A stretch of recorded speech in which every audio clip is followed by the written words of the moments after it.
Greetings and salutations. On behalf of all of us at SCAN, I extend you a very warm welcome. My name is Pramila Agarwal. I'm a newcomer to the city of Toronto, covered by Treaty 13 signed with the Mississaugas of the Credit Nation. It is wonderful to see you all to this session on value change for survival, facing climate change from a Haudenosaunee point of view. We open this webinar with the Thanksgiving address. The Haudenosaunee begin every gathering by offering greetings and thanks to all the elements of life that sustain us. This ritual brings everyone into the space with a good mind, ready to listen and learn. Rick Hill's partner, Chandra Miracle, will offer an edge of the woods greeting and will introduce the Thanksgiving address. You will hear their daughters singing and see them dancing, along with the collaborators in the Earth to Tables Legacies project. Another collaborator, Ryan DeCare, the first professor of Mohawk at the University of Toronto, will offer the address in Gonya Geha in Mohawk language.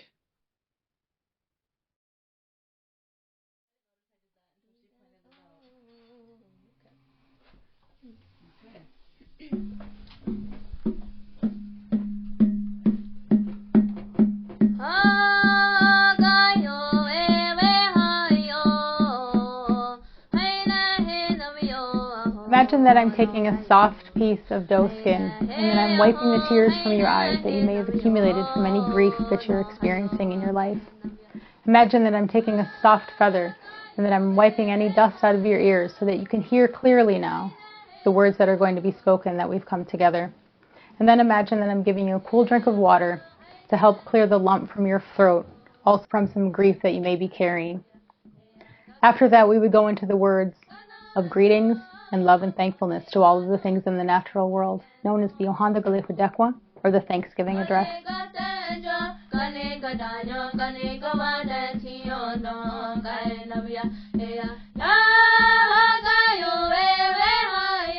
Whenever Haudenosaunee people gather, they always begin with the Ohanda Galefudekwa, or the Thanksgiving Address.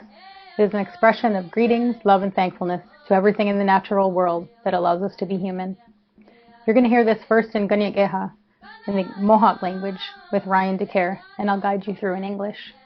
Before speaking about each new element, Ryan will say, and now we bring our minds together as one, and we send our greetings and our thankfulness to each one of the things that you'll see.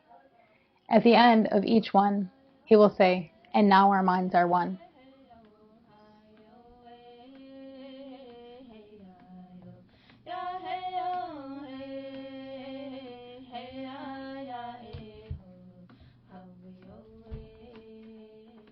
Agweko skon de toa hui nuni no kwa ni kumra tanu de tin hora tu ne ngwe sum ayena kare ji hunjata ji se ko rodio ta je tin hoto rona de hum tu ne na yawo ne skon au ton di ji hunjata ka di na yo tu ha ge no kwa ni kumra Agweko skon de toa hui nuni no kwa ni kumra tanu de tin hora tu ne ye ti ni sta hunja yagori wa do ko ji te ko ka ha je na ko sa sta sera Negui ti ko ti ngo tu hunjoni ne ai jun hege tanu skona dai ta wata worie yoru kwe na ke ka ti na yotu hage no ko ni kumla agwe go skon de wa hui nuni no ko ni kumla tanu de tin horat ne ka ni karon yu si se ko yudi ri wato ko ti yo nat ne ka tu ju haje na ya wo ne ayu ko nya ta na wo no ni ko nya ta tas tanu nam ja ka ra ke we jin ho to wa het ko ska yu hu ja ke Ona gadi agwe ko skon de toa hui nuni no kwa ni kumla tanu de tin hora to ne nya de kan chake o ke kunti ter ti se ko yodi no hare nyu ha je ji ka ni karonyo tanu da yu nat ka o ha je na di war na yawo ne jun he kwa yu kwa tum se agwe ko skon de toa hui nuni no kwa ni kumla tanu de tin hora to ne yu tundu ni sung ko yen thoi nya te ka hum ta ke nya te ka te ra ke tanu nya te ka kui ra ke kui wa hi ta wa nya he che ne ai ta wa ke no ne te wa tung ka yaks tanu yu ki jo te no ni yu ko nu hok tani Ona ka dia kwe ko skon de wa hui nuni no kwa ni kumra tano de tin hora to ne oji nuwa sum a nya te ka ji nu ma ke kui wa hi sago te ro hun cha ke ne da yo di ri hoi na wa go ha ke tano ayo di en ras tu ha je ke ji hun cha te na yao ne kwe ku skon au to di Ona ka dia kwe ko skon de wa hui nuni no kwa ni kumra tano de tin hora to ne chun he kwa nya de ku a se sum a yon kwa yon ka he ta ku sum ji nu yon kwa yon tho ser Negui o ni de tin horada ne asu ni kuta te go a. O noste o ne usara tan oza heta. Ne ka dia kwe ko skan de wa hui nuni ne kwa ni kumra. Tan de tin horada ne wa hiani umta. Nya te wa ya ke ka yong hun ta ke ne ai ta wa ke. Ai te wa ne ko nya de tan dai te wa este ne jun he ko. De tin horada o ni hun de sa. Negui ti ko honda de sagutastu ne sun ko ya tiso a kanari ne ka hi sum a.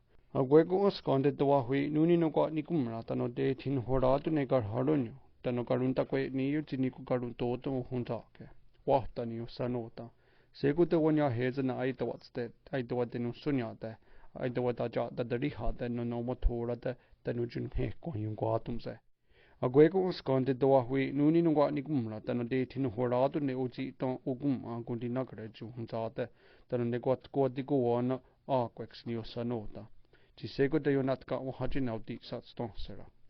A gwego os kande toa hui nuni no kwa nikumra tano de tin horato ne nya de gariota ke te yonata warrior jigar haronyo. Ci sego ye tikos ciguti da kenojes kar hagumsu. Tano de yonat ka o haji nauti warm tano auti nehm. A gwego os kande toa hui nuni no kwa nikumra tano de tin horato ne gaieri ni ukonrare. O tareke, on cheke, na kumke. Tano e nikonke no kwa di ne jona de werinam. Sekoro dio tajit no hotero na deri huntu na yao ne naita watumye. A gwego os kande tawa hui nuni no kwa ni kumla. Tano de tin horado ne yung kisota sonto ne koni terajes. Ti seko i jegum sarajes ti di yung kiswa te doni jini wasundesus na yao ne skon auf dondi ji hunjate. A gwego os kande tawa hui nuni no kwa ni kumla. Tano te chita wanu horado ne chita wajia on jeke ne kagarakwa. Ti seko tutuni tu hajane rau sat stonsera. Ona gwego os kande tawa hui nuni no kwa ni kumla tano de tino horado ne yo jisto koronyo te yo diswatetum jit karo hiadajes ti seko yukina tunis jinyo gerato anto wa gerade non yo jata tum Ona gadi nuwe ya tantawa wani hara ne ju nuwe tota de naktara goani ne sangwaya dezu ante we hiara ke jiro sa anyo rogo takwa tano rowina da ma gwego no hota de wanya heza ai jun hege Negadi a gwego os kande tawa hui nuni na kwa ni kumla tano de chida wanu horado ne sangwaya dizum kadi na yo tunha ke nu kwa ni kumla Ona gadi toni ore wa kadari wat kweni ne ke wana karata te unko wana og nina yawa ne gwego sa odira suma o hodi tokno se jeniore ji die tin horado stano ye tin rukha Ya kui te waka di kuhruni toka tenu suke ni korha toka tenu suke ni korha Iso kuin na ne ang kwa yo tosro yang se so wata sutru ni kan horatum sira toka di ona ni ka wana ke tano ona to tane to Thank you for this very heartwarming address. It really grounds today's webinar. And I would now like to invite Yvonne from the today's event planning group to offer the land acknowledgement. Yvonne, please unmute.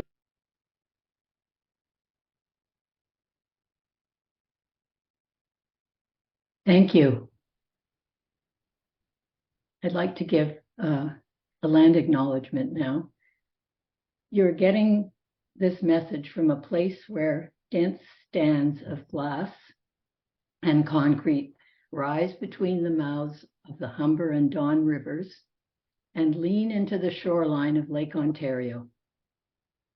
Many of you may also live here in this place. Others may be connected from places on the Canadian Shield, atop the Niagara Escarpment, or from plains and valleys farther afield. Picture this place where I am 1.3 billion years ago. The footing of Toronto office towers would have been awash on the floor of an inland tropical sea. A sea that supported life for the simplest of organisms, Many other major marine and geological happenings made their marks in the billion years since. Mountains pressured upwards to the height of today's Rockies that then got ground into rolling plains. An unhurried succession of ice fields, murky glacial lakes, and sunlit tropical seas that deposited particle after particle, layer on layer of diverse sediments and organic debris, of which birds, mammals, including ourselves, insects and plants, bluffs, beaches, ravines, and rivers owe our existence today. Soon after the most recent ice sheet receded 12,000 years ago, archaeological records show that indigenous peoples were present here. The recent location of a burial site in East Toronto may point to the Ice Runners, one of the earlier indigenous groups known to hunt, forage, farm, gather, and generally prosper in this place.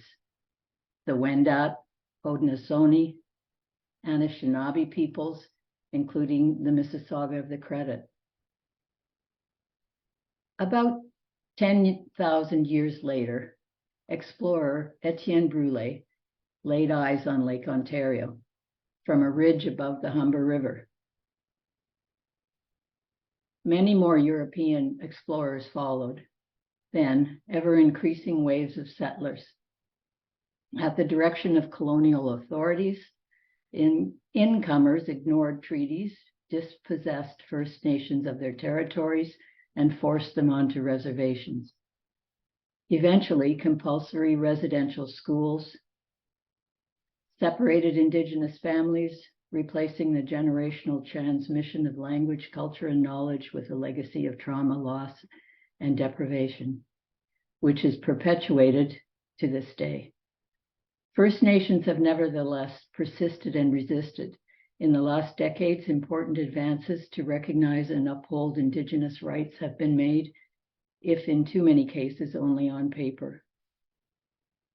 Now, roughly 200 years ago, Toronto was incorporated as a city. In the grand scheme of things, what does that municipal milestone really represent? Toronto, along with most cities, provinces, and the country as a whole, now look precariously into the future. In such a short span, widespread deforestation, critical biodiversity and habitat loss, spiking carbonization of air and waters, all causing rapid climate change and natural disasters. First Nations are still here. This evening, we have the opportunity to come together in the spirit of reconciliation and to open our minds and hearts to what Indigenous knowledge can teach us about how to restore a right relationship with the natural world. Thank you very much. I also, if there are listeners who would like to look into the territories where they reside, I'll put a couple of links in the chat. Thank you very much. And thank you, Yvonne, for really putting a context onto a very long history in less than 4 minutes. So that was quite remarkable. And it surely grounds us today's webinar with Rick Hill. And shukran, Brother Rick, for taking the time to share your extensive knowledge, wisdom, experiences, and insights about how to move forward in these very troubling times. And at this time, for all the participants, and I would ask John Huart, who is the co-chair of the Indigenous Solidarity Committee of the Seniors for Climate Action Now, which organized today's event. And John will briefly tell us a thing or two about the committee and about Seniors for Climate Action Now. And at this point, I would also request participants to limit their chat function to the content of the webinar, and that would really help because we have a lot of participants, and then we can sort things out much better. So John, take it away. Thank you, Pramila. Hi, everyone. We've already started our learning. This first 10 or 15 minutes of the webinar have been an amazing learning experience using our sight, the sound, the moving bodies, the evocative land acknowledgement that Yvonne just gave us. It's quite amazing. I'm a member of SCAN and of the Indigenous Solidarity Committee, and want also to welcome everyone who's joining us tonight. And a special welcome to Rick Hill. It is a true honor that we will all have this opportunity to learn about Haudenosaunee wisdom and the importance of that wisdom to climate activism. The fact that more than 500 people registered for this webinar is an indication that I think we are ready to learn. We recognize the importance of learning. As part of the introduction to the webinar, I thought I'd tell you a little bit about SCAN and about the Indigenous Solidarity Committee, which organized tonight's event. SCAN was launched about 3.5 years ago. It was initially an Ontario-based climate action group with about 30 members. It now has a membership of about 500 from many communities in Ontario and a growing membership across Canada. I hope tonight's event might inspire some of you who are attending tonight to join SCAN in its work. You can find out how to do that quite easily at the website seniorsforclimateaction.org. SCAN is inspired by the Indigenous wisdom that elders have a special responsibility to ensure that all life on Earth is sustainable for our children, our grandchildren, and future generations. SCAN is committed to climate justice. We support climate solutions that reduce inequality and make concrete improvements in the lives of Indigenous peoples, workers, racialized communities, and women, all of whom in various ways already suffer most from the effects of the climate crisis. SCAN centers Indigenous peoples' leadership in addressing the climate crisis in Canada and globally. First, SCAN acknowledges that the historic and ongoing effects of colonialism and land dispossession mean that Indigenous peoples experience disproportionately the impacts of the climate crisis.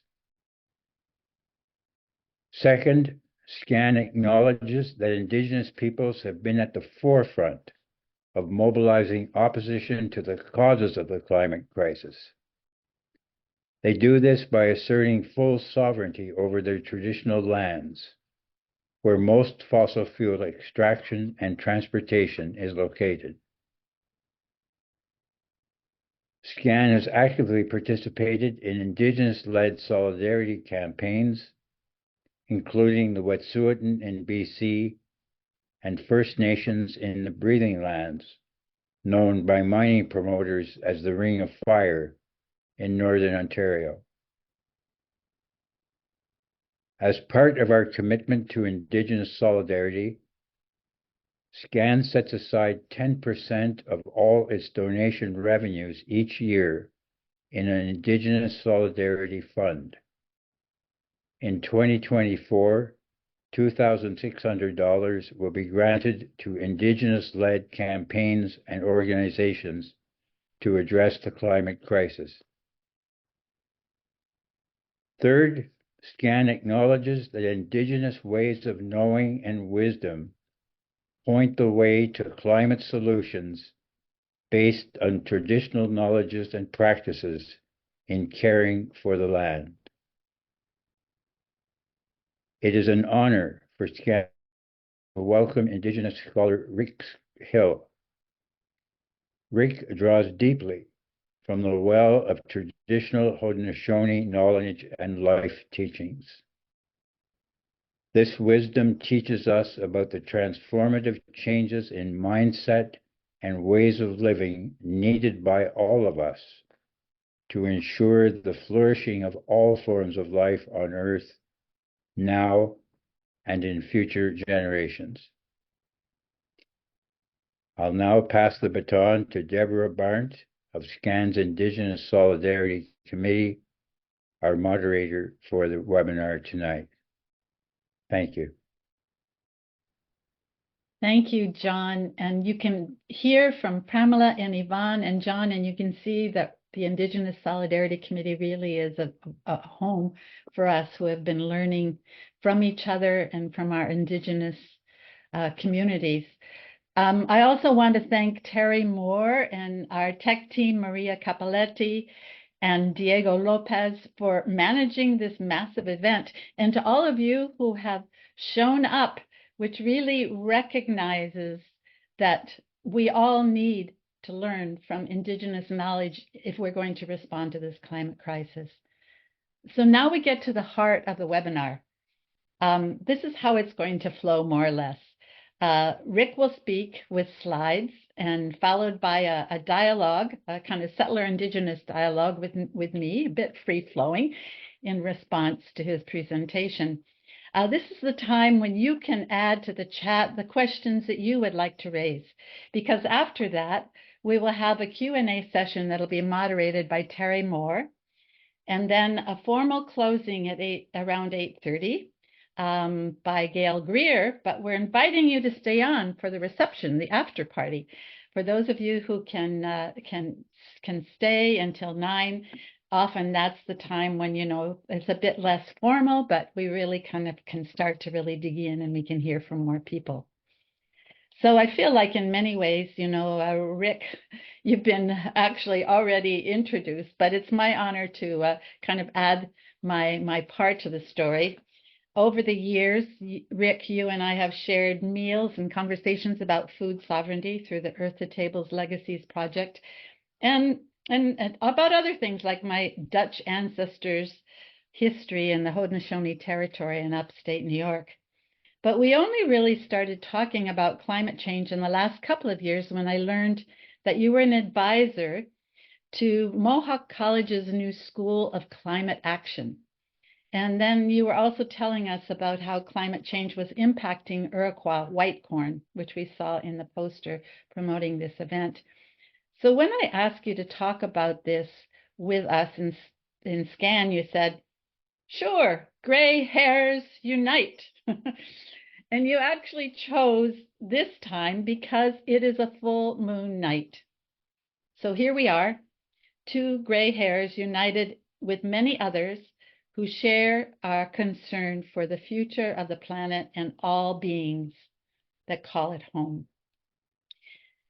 Beyond naming all the different roles that you've played, Rick, like father of 8 daughters, one half of the powerful Miracle Hill Partnership, artist, curator, historian, writer, educator, and the list goes on, it's important for us to recognize also your clan, the Beaver Clan, your nation, the Tuscarora, and your ancestry in a matrilineal culture with a Tuscarora mother and a Mohawk father. In the 1980s, long before I met you, I first saw your wonderful photos of your father, one of the Mohawk ironworkers who built the Empire State Building. Wow, what a contradiction. Mohawks building the Empire State Building. So you've lived and worked on both sides of a geopolitical border that is imposed by 2 colonial nations, so-called Canada and the United States, both of which were deeply influenced by the Haudenosaunee Confederacy and their formation, and the Haudenosaunee Iroquois in French and 6 Nations in English.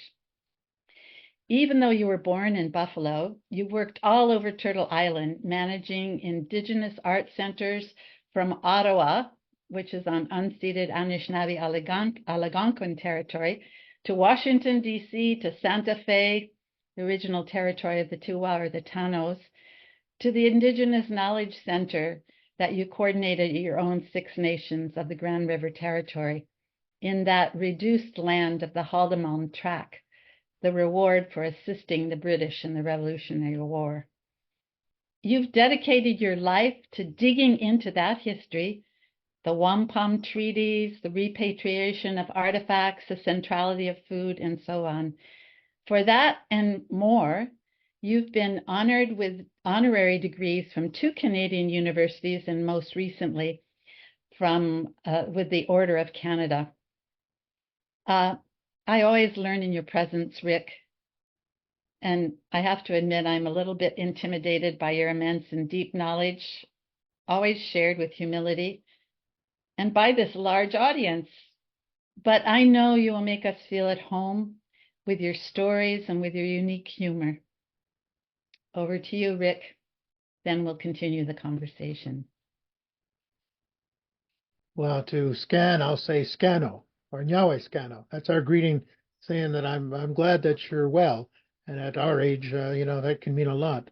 But I thank everybody, particularly Deb, who brought me here, sometimes screaming and kicking, because I do get a little tired sometimes of talking about this stuff. However, what else are we going to do? We have to get serious, particularly people who, once you get past 60, you realize you have less time ahead of you than you had in the past. So it's time to get serious about what kind of legacy you're going to leave.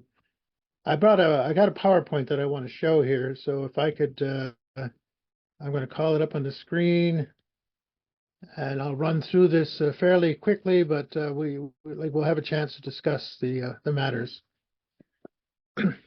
So I start with this question: are you helping or harming your mother, the earth?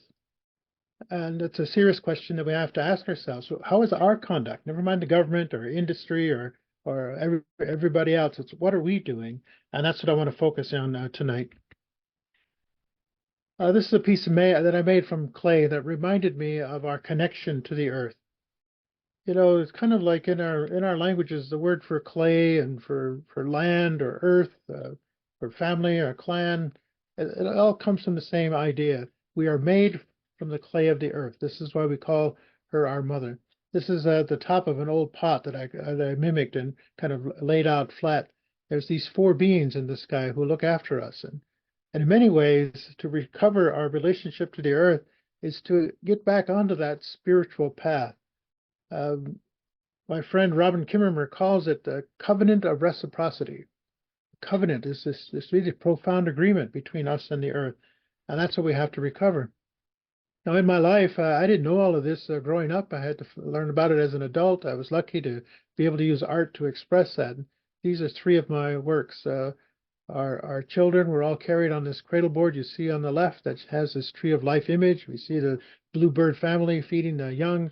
We see the turtle at the bottom supporting it, because the middle painting shows we believe that life came from above, was created on this back of this turtle out of this living clay, and everything was born out of that.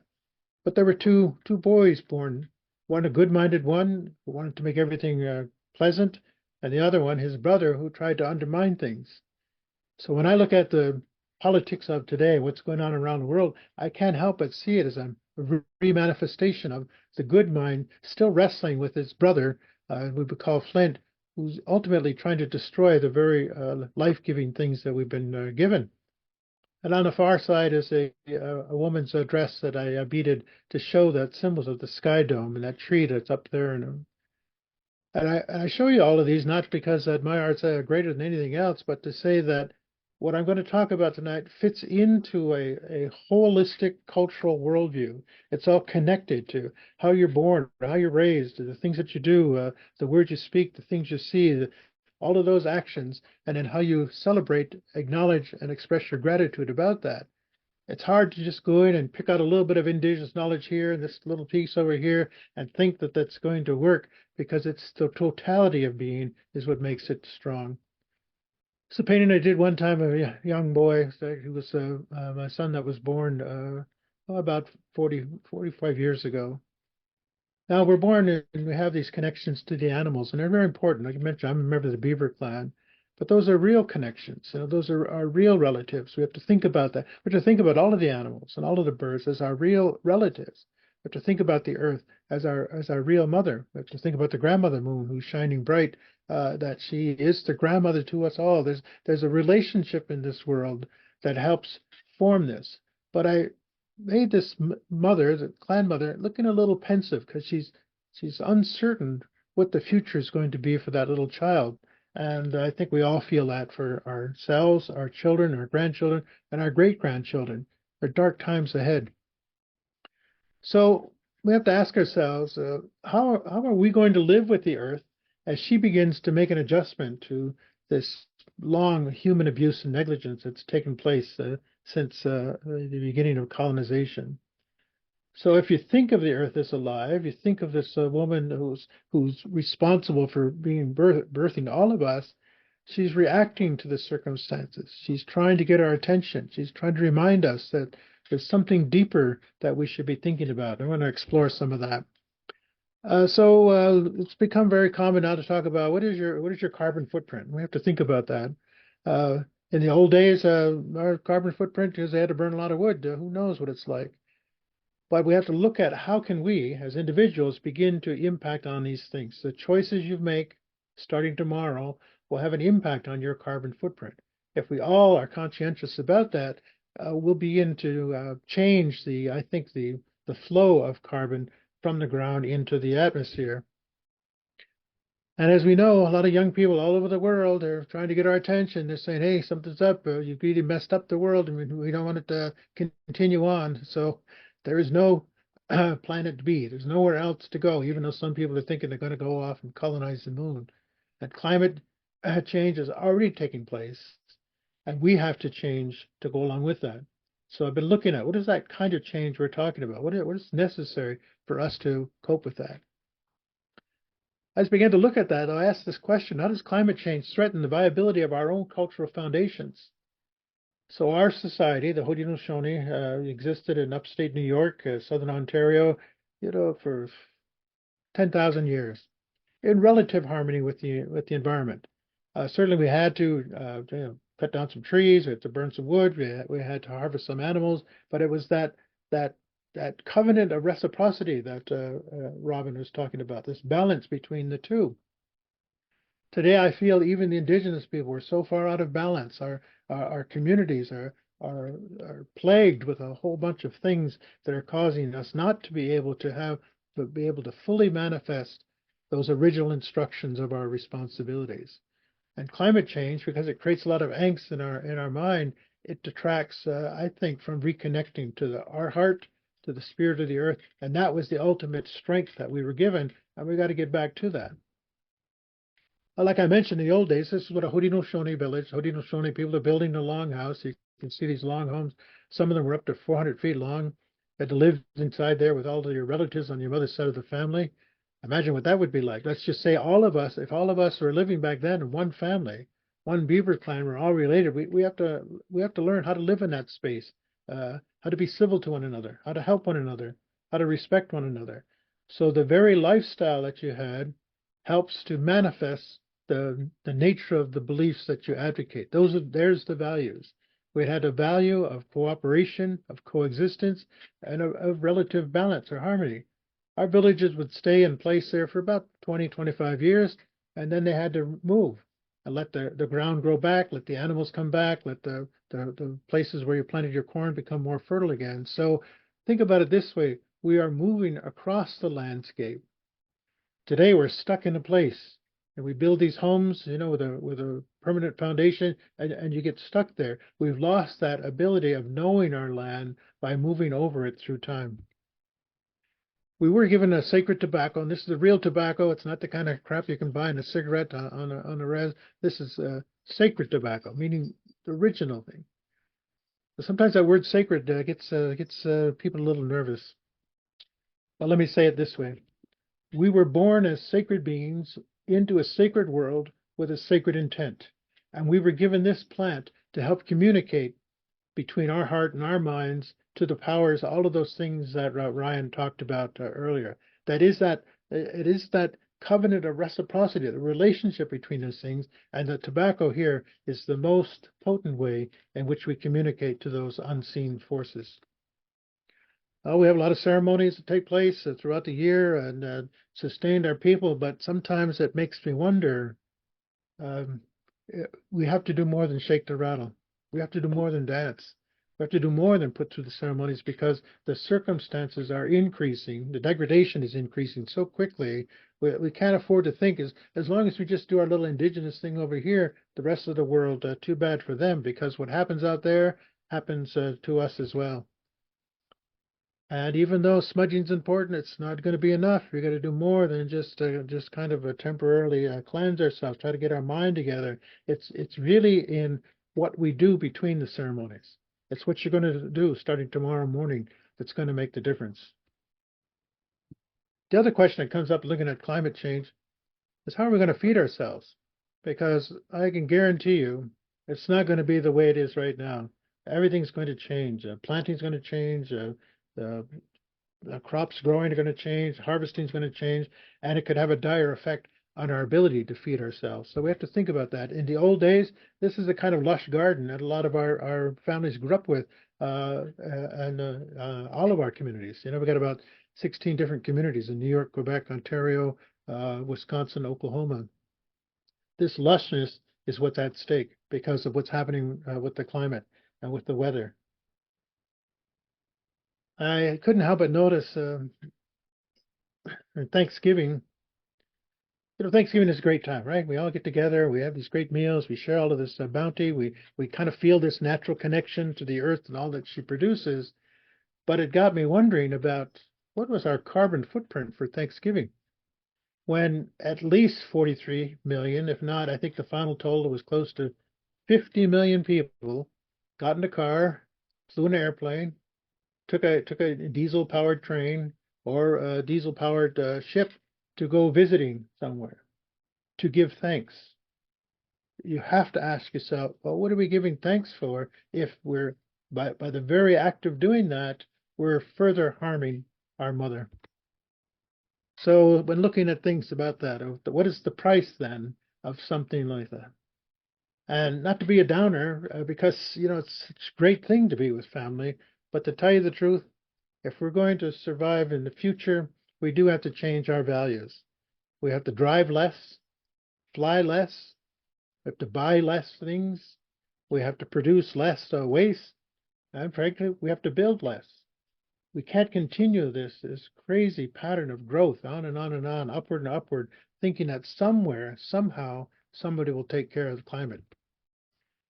Because the climate's going to take care of us. The corn is what's at risk in Haudenosaunee country. It's going to get so dry, so it's going to get so wet, so dry. Think of it as extreme weather.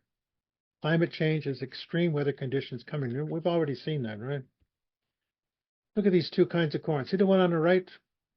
It kind of looks all gnarly. But the one on the left is the way the corn's supposed to be, this beautiful white corn that we have. But the one on the right happens when it isn't germinated properly, when it doesn't come to maturity properly because of, again, that heat and the climate changes around that. Well, you can still eat it, but if you believe you are what you eat, you're eating that gnarled corn, you're not going to have the same kind of strength. You're not going to gain the same kind of spiritual wealth that the old kind of corn would represent. And the other thing climate change is going to bring is more and more bugs, more and more things to attack that. In many ways, see that little bug there? That's Flint reborn, see? Flint is still trying to destroy the very food that we need to depend on. So we have to realize we're into this big cosmic drama. I don't want to say battle, but this big drama between the forces of good that want things to continue well and the forces of darkness that wants to destroy it all. We hang in the balance, and it's what we do to determine, are we going to support those forces of goodness, or are we just going to give up and let the dark forces take over? This map, I know it's a little fuzzy to see, but this is the projection by 2080 of what's going to happen to corn growing regions in the world. So you can see where we are up there and near the Great Lakes, looking at the scale there of how the production is going to change. It's going to severely impact on our ability to grow corn. That's 2080. You know, when I was younger, that sounded like a long time away, but now you know that I'm 73 and a half, it doesn't sound that far away. It's coming. The heat is already here. The gardens are already suffering. And then look at the water. This is from Lake Erie last year. All of the muck that's in the water. About 100, I mean, well, 1799, we had a Seneca man who had a vision. And in his vision, he was taken up into the sky, looked back down on the earth, and he was shown the water becoming dirty, undrinkable. They even said it was kind of oily. They couldn't believe it. Imagine back then, my ancestors would have had a tough time believing that such a thing could be true. Well, guess what? Here it is. You can't drink that. The fish aren't surviving in that. And this is a result of a whole bunch of things, agricultural runoff, all these pesticides and fertilizers, and then the intense heat. It's like the lake has become a boiling pot, it's become a chemical experiment that's boiling over. So we all have to rebuild our relationship by helping to rebuild the soil. If we're going to survive climate change, we have to make sure that the soil is the optimum that it can be. Think of it this way, healthy soil will help to produce healthy food, can fight against heat, can fight against drought. So if you're going to ask me, what's the one thing that you can do? I'd say, well, not only have to start planting more, but helping to build up those areas where we're going to plant. And I'm not talking about industrialized farms. I'm talking about having that relationship where your hands are involved in making this. That's the way you reinforce your relationship to the earth. And then we have to be careful about what we plant. You know, these genetically modified, industrialized seeds, they're not going to, they might survive certain aspects of climate change. But when the world was made, spiritual energy was put into this seed. Your destiny, our destiny, is tied to the destiny of the corn. So you can see it's like superfood. It's like super health food. There's your whole health plan. There's everything that you've been given, but it's endangered now because we used to plant maybe 20 kinds of corn. Now we're only maybe about 3 or 4 different kinds. We used to plant 50 kinds of beans, and maybe a dozen at most. So we have to recover those heirloom seeds, planting them in fertile soil, and giving them loving attention so that they will feed us in the future.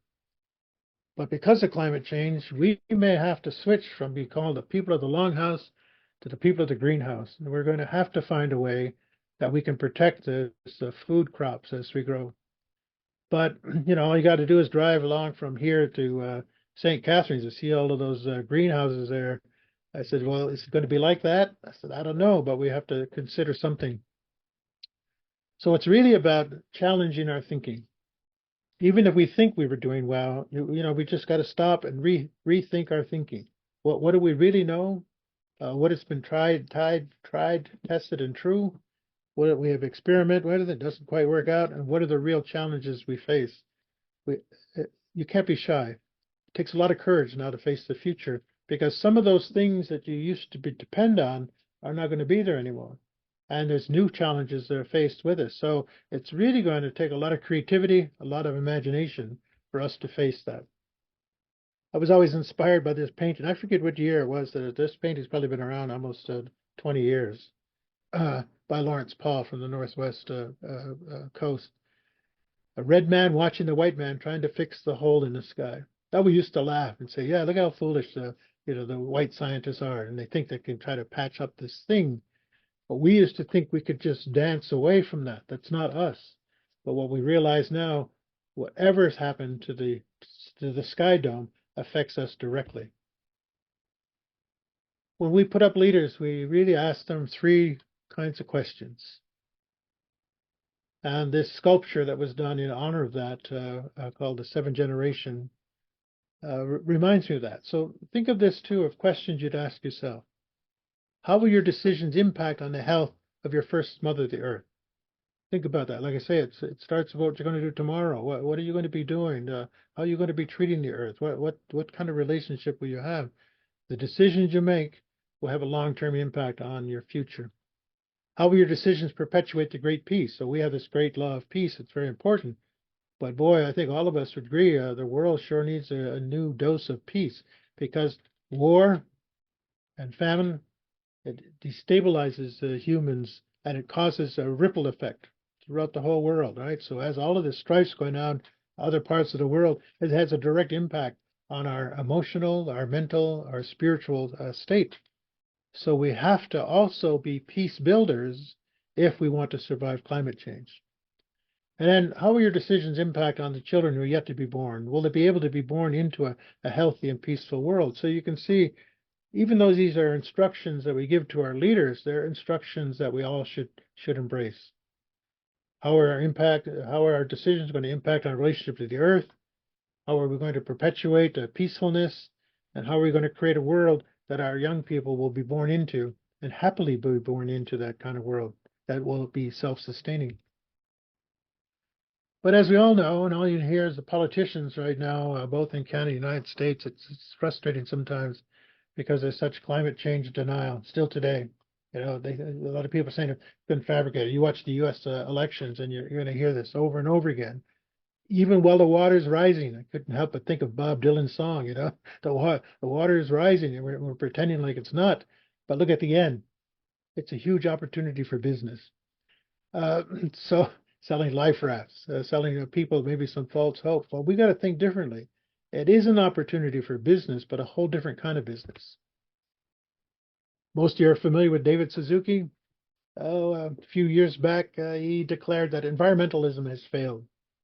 After his lifelong working towards this, it kind of shook me. It kind of got to me. Why would he say that? All my adult life, people have compared me to him. Says, "Well, you look like David Suzuki." Well, I had a chance to meet him. He came to the Onondaga Longhouse, and after I went up to introduce myself, I said, "You know, it's not true what people say. Everybody says I look like you, but now that I took a close look at you, you look like me." And anyway, the battles that go on that he said we fought collectively, we failed because we didn't institutionalize the change. We didn't shift the paradigm of thinking in his mind. So therefore, you know, he's kind of feeling a little hopeless. Well, that is a big challenge. That is a big thing.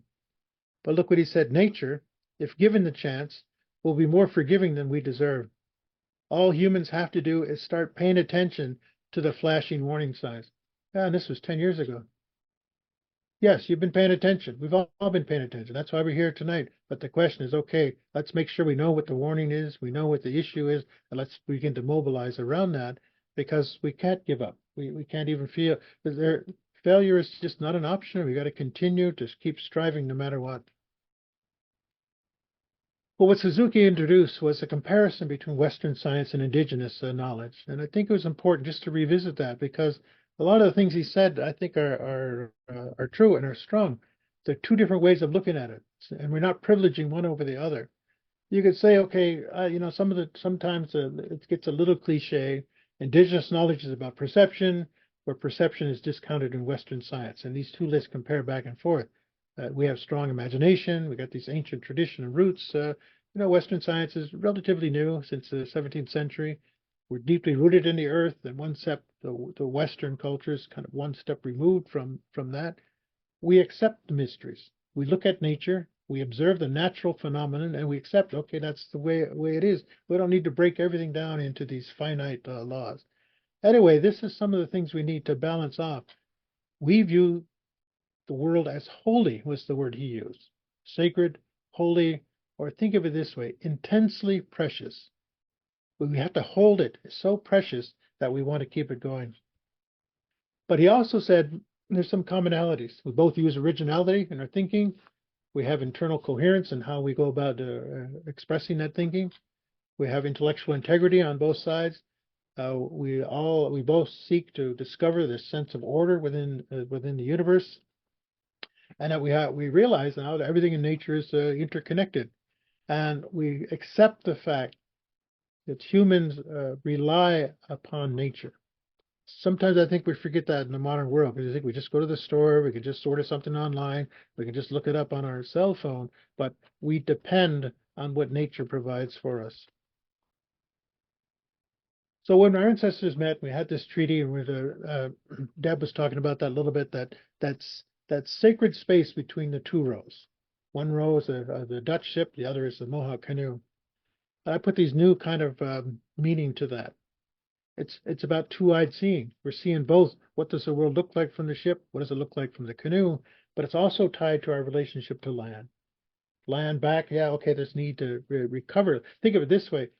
We're returning land back to its original state. We're going back to the land, and then that allows us to move forward. So this whole idea of two-eyed seeing, we don't have time to get into the whole thing, but it's a very important concept to take a look at. Some of you are probably using it in your work, but it's about how we can learn to listen well to each other. We combine our good minds together. We come up with this mutual benefit, and it's about co-learning. So you could almost say that covenant of reciprocity that Robin's talking about also applies then to how we go about doing the business of addressing climate change. A friend of mine, Gregory Cajete, was a Pueblo scholar, and he talks about being an indigenous physicist. And this kind of intrigued me. But it's really what I said earlier. We observe the natural phenomenon that takes place, we read into it, and that if this is intended to flow this way, what do we need to do to help maintain that? How are we a part of that? And that means you get connected to place. And I think this is the most difficult thing I wrestle with. For all of you whose ancestors came from Europe or Africa or Asia and now have been transplanted over here, it's fair to ask the question, well, where's your place? But if you lived here for a couple of generations, guess where your place is? It's right here where your feet are. You now are a part of this place. You'll be becoming naturalized into this place. But that's the important part, and it is that place where your people are from. You know, where your relationships are built, or where your ancestors lived, where their bones rest, and it's in that relationship to the place we see the larger picture of the universe. The Onondagas first promoted this idea of value change for survival, working with a Swedish design company to develop this vertical greenhouse. The first version was this huge dome. The latest version was this, because what they're saying, the climate, you're not going to be able to plant outside, but these are huge. And of course, they're very expensive. But that one of these, they say, could produce enough fresh vegetables for the city of Toronto. Rather than trucking them in from California or Colombia or wherever all of the food comes from now, you could grow them right there in a city. But it takes that kind of foresight and that nerve to be able to say, we're going to do that. That's where we're going to invest our money, because you got to answer the question, how are we going to feed ourselves? Well, the way that we're doing it right now is not going to work. There's all kinds of things being suggested about what we can do to help reduce the carbon in the atmosphere and all of the methane gas. It's a great film. I watched this the other day, Ice on Fire. Leonardo DiCaprio narrated about many things going on.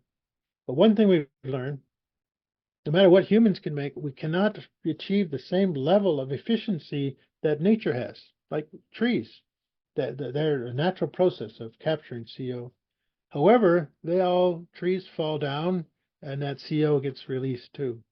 So, well, we have to look at some of these things. If you're looking at what can you do, well, you got to find some of these things to invest in, that investing in our future. We got to help build the counter industry. We got to be the solution to the technology, but at the same time, this is a great area of growth, employment for everybody. I saw this model. This is a theoretical model. They're going to just basically suck all the air in, take the carbon out of it, and encapsulate it. And there's a question, okay, then what do you do with it? Bury it in the ground. Some people want to put it in a space shuttle and shoot it off into space or whatever. But we got a problem because of the rate of carbon in the atmosphere. So here's where to start. Get to know your place, your backyard, your neighborhood, your city, your allies. I would recommend all of you read this book by Daniel Coleman. He's a professor at the McMaster University in Hamilton, called Yard Work, The Biography of an Urban Place.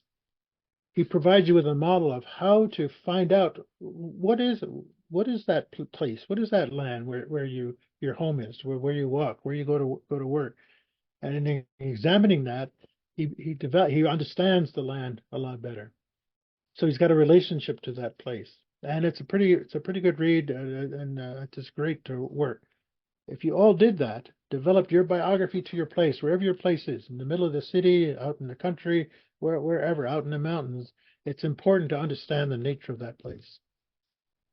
So I mentioned that this Seneca man, Hanson Lake, had this vision, 1799. He said the world was going to come to an end. Well, he didn't say it, but these four beings, remember on my clay piece, they told him the world is likely to come to an end in the year 2100, and it's basically going to burn up. That was 224 years ago. The things he said were unimaginable to our people, but yet, you know what? 90% of them have come true, just as it was predicted. So according to this clock, we have 77 more years to offset that, because what they said was it could come to an end, but it's what you do in your time. It's up to each generation not to make it so. So the clock is ticking, but we still have some time. One thing that I learned about what makes the Haudenosaunee and other indigenous people, their culture work, we have a joyous celebration of life, like the dances my daughters were doing. These things are meaningful. And I have to ask you, what's your sacred dance? Those of you who are indigenous, you know you have it right away. You can think of, okay, this is what we do. And to my scan friends, to others, I said, yeah, you got to find that joyful dance. Even if you got to make it up, go out in the woods and dance.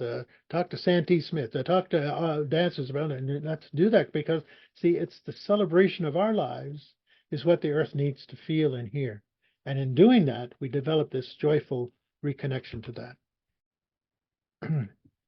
Anyway, those are the ideas that I wanted to share with you tonight. I kind of had to go through them quite quickly, but we're going to continue on with the discussion between Deborah and I. So, Deborah, what do you got to say about all of that? Woo!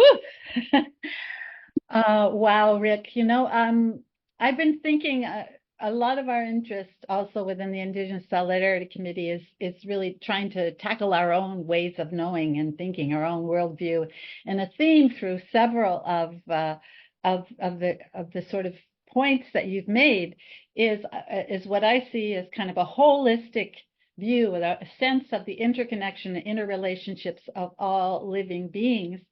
And what we're fighting in our kind of Western training is a very fragmented way of thinking that even often sometimes separates our heart and our mind. And so there may be two or three aspects of that I just like maybe you to elaborate on a bit. So, for example, the word land, it's a loaded word. And, we tend to think of it as an object and as a commodity, as a resource. This is why we, have all these struggles with pipelines and with wars, actually.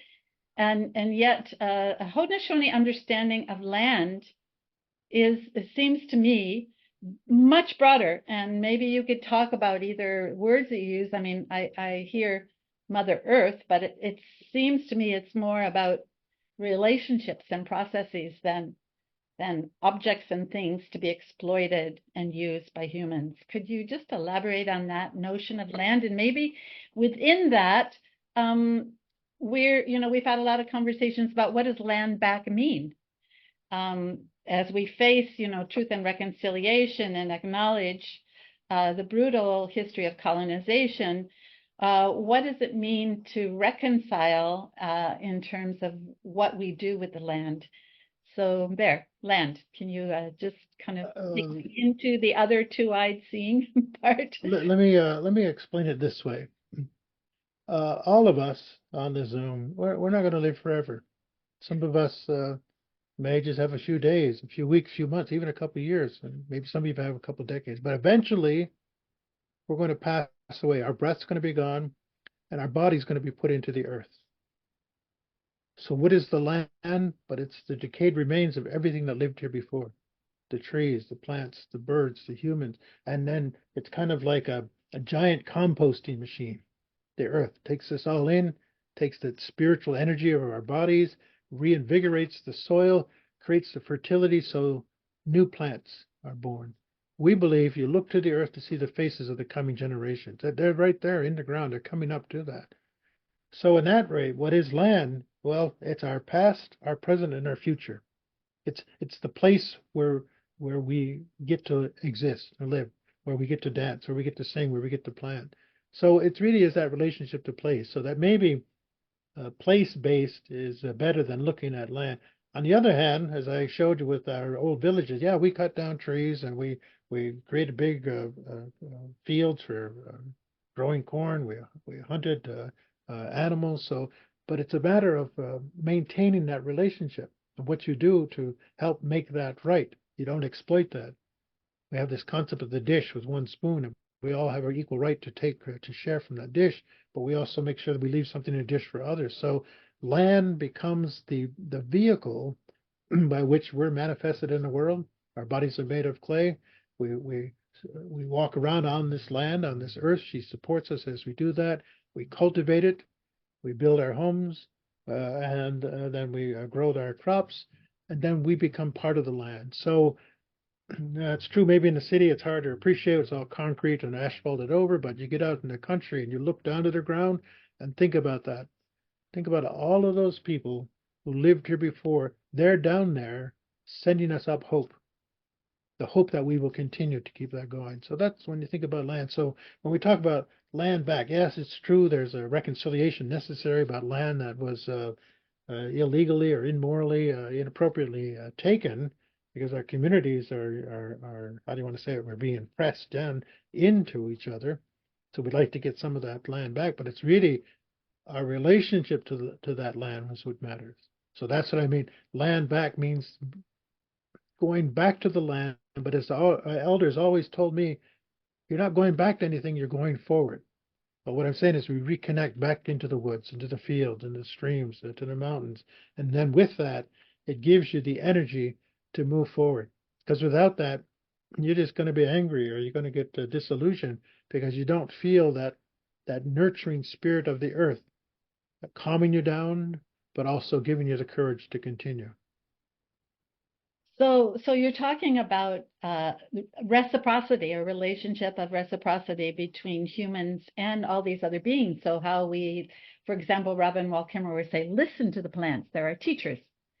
So when we're trying to kind of challenge our own thinking to really begin to not only see and understand, but feel that relationship, that reciprocity with these other beings and forms that in fact our life depends on.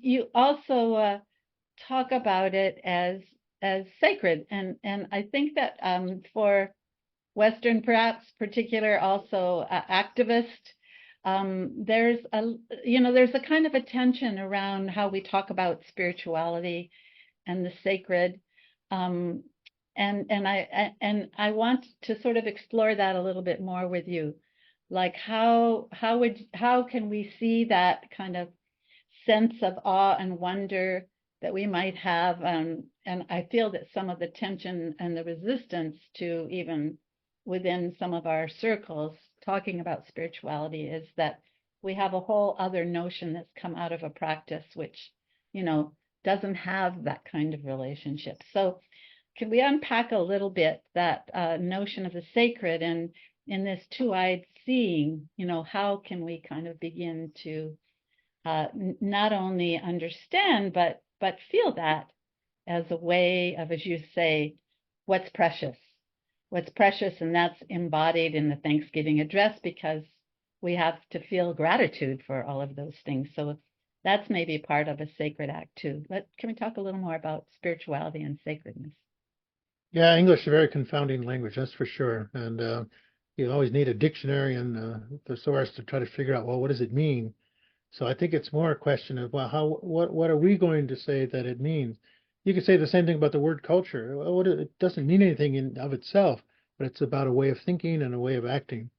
So I think the same thing about sacred or something that's spiritual, something that can't be commodified and canned, but something that does exist.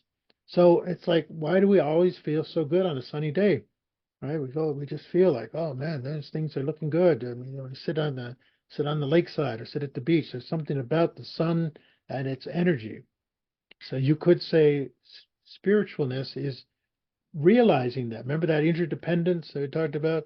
That sun, the moon, the stars, the trees, the animals, the birds, they're trying to live up to their covenant of reciprocity. They're giving us that energy, that unseen energy, that will to want us to continue on. So they tell us that in the opening there. The birds, with their beautiful feathers and their beautiful song, it uplifts our heart. So that's not just a biological fact, or it's not just an economic fact. It's that intangible but real thing. Our hearts are uplifted when we see the beautiful parts of the world. But our mind also then has to kick in and say, so what are we going to do to maintain that relationship, keep that going? So a two-eyed seeing means that we're going to balance these interests between what Western science is saying and what indigenous knowledge knows. Going back to Suzuki's thing, that we have ancient old knowledge. We know this land best of all the people because we've lived here the longest. We've seen these changes in the past. Now we see these signals coming, so our people are alerted to, because of our experience and our stories and our dances, we know it's coming. So listening carefully to the indigenous people in that place where you are helps to say, let's get ready to face these very real things that are going to happen. But sometimes to do that, because it's a whole different world, we need some new technology. We need new kinds of strategies. We need new science that doesn't overwhelm the land or the things we're trying to protect. Because the problem we have now is it's kind of a synthetic problem, right? With industry, all of the stuff that took place, all the toxins and all of that. It isn't just about shaking that feather, that rattle, or praying to the water. If the water's got contaminants in it, we got to find a way to remove those contaminants. I believe the mind and the heart are one part of that. Mm-hmm. And then the Western science would be another part of that. So that's what I think two-eyed seeing, and that we're going to talk to each other respectfully. We're not dismissing one out of hand out of the other. We're going to work at this together. So all of you have a part of that two-eyed seeing. Your experience, your intuition, all of that stuff that was listed on those charts. That's what you bring to the equation. And so sometimes when you ask, well, what can we do? And I'm saying, well, you have to listen to your inner voice. You got to listen to those voices that you hear. Now, I know there's a few wacky people that hear some voices that, okay, tell them to do some strange things. What I'm talking about is the natural rhythm of the earth. It continues. It sends out this vibe. But what's interfering with that? Wi-Fi, which of course makes our presentation today possible. Wi-Fi running through our bodies, running through our cells, running through the water, running through the air, confuses that natural vibrational energy. So somehow we have to calm that down. And once you get calmed down, then I believe your mind is open to possibilities. So two-eyed seeing, it is about doing it, the calming down and the building up at the same time. Yes, embracing those contradictions. We were saying earlier on in the organizing of this, we had so many technical challenges, and we were so glad to have Maria and Diego there, the sort of under 30 crowd. That this was the subtitle of this organizing was Seniors Exploring Technology. And that brings me to as a third point I wanted to raise with you, Rick, and that is, as you talked about, and the reality that a good number of us here are white hairs, and we're, at that phase of our life. But we also, I think, in terms of the fragmentation and the separation, there's often an age segregation in the dominant culture. So we're a seniors organization, and then there are the youth organizations. When I've been at your house, or when you were in the Longhouse, certainly the families were welcome, and there was very much more of a kind of an interconnection across the generations. So if we look at the climate justice movement now, which is being so much led and inspired by young activists, then what is our role as seniors in relationship to that? I mean, we struggle with this a little bit in our conversations in CAN. So how do we contribute to the education of youth so that, this kind of notion of caring for the earth is deeply carried on? And if you have any suggestions of how we also help young people who, I mean, we're all facing kind of eco-anxiety. So we're also not only dealing with, the realities of what we're seeing, of what we're witnessing, and what people are experiencing in their bodies, on the one hand, and young people feeling a kind of a sense of doom. But on the other hand, that's also where we're finding the energy the organizing that's going on and gives us inspiration. So talk a little more about what kind of education should we be nurturing as seniors in those relationships. Okay, I'll tell you one thing. Pull your kids out of school, teach them at home, get a small group of people together and start doing that work, because what they're learning in school is just the exact opposite to what we're talking about. It's not working. What they're eating in school is destroying their capacity to think. So we have to do some heavy duty rethinking about our responsibility to that next generation. Remember those 3 instructions? What are you going to do to make sure that they're born into a world? But maybe we need like 2-aged seeing. We need to talk to young people and they need to talk to us. We got to find a way to end this kind of artificial separation. I can't tell you, our 18-year-old, she said it the other day. She says, "Oh, you adults," she says, "you just messed everything up, and you leave us with a big burden, big problem." I said, "Yeah, except with indigenous people, and maybe with a lot of people, there's always been those grandparents' voices, those old people's voices, reminding us about what's important, getting back to that. Colonization, residential school kind of broke that dialogue between our generations. And we got to recover that. So, okay, maybe you can't pull your kids out of school, but you can certainly spend more time with your children, your grandchildren, your great-grandchildren, talking about what's meaningful, but not to do it in such a way that you add to that anxiety. Everybody needs a sense of hope, and so we got to search our stories, we got to search our history, we got to search about what is it that we can do. But remember what I said about teaching the kids to drive less, fly less, build less. That's part of it. I can't tell you how many times I've spoken to graduates, and all of a sudden I see they're eager to get out there and challenge the world, change the world. Everybody wants to get their piece of the action. And I'm saying those days are long gone. This is now about group thought. What are we going to do for each other? How are we going to maintain this life? So that's what that value shift, that change is, moving away from the me thinking to back to this collective we. How are we going to do that? And so some of that just takes some advice that you might give your kids about that, because you're right, the kids have a lot of angst. It's the number one issue in post-secondary education is student mental health, the things that they're feeling, and this climate stuff, and what's going on with the economy, and the drugs and all that. It's true. I mean, look at the death rate right now of fentanyl overdoses in Canada, United States. It's just staggering. Young people are giving up on it. So finding that hope. But I think there's 2 things, at least from my point of view, always worked well. Get the kids in the garden, to get their hands muddy, let them splash in the water, let them see that magic that I'm talking about. See when you see those plants coming up. In our case, we're lucky because we can teach them the songs, we can do this collectively, but you got to kind of do that thing. So if you go back to land-based learning with your children, your grandchildren, your great-grandchildren, I think that's the best thing. But be prepared. Sometimes they're going to teach you about what that means, and we have to acknowledge that as well. So get that dialogue going across the generations and work together. Let them know that we care about them so much. We care about what they think, and we care about what the future holds for them. And so we got to work at that.